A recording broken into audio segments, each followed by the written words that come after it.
Samantala, Sabak 2025 military exercises isasagawa ngayong araw. Ang detalye ng balita mula kay Idol Zena Marie Akdang.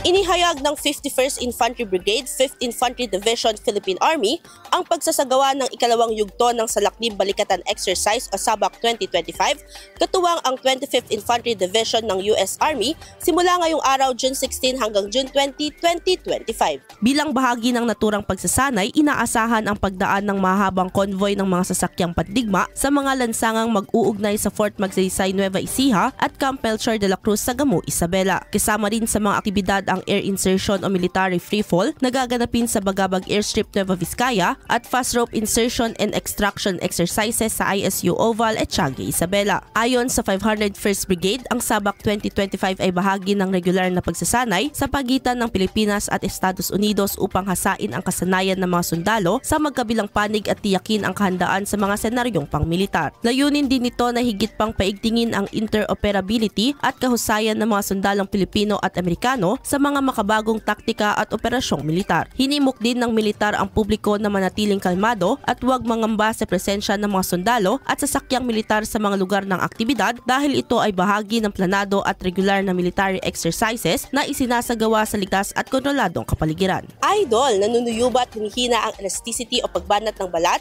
bumababa ang fat levels sa ilalim ng balat, gayon din ang collagen availability sa katawan, kaya naman 50 pa lang mukha ay kulubot na.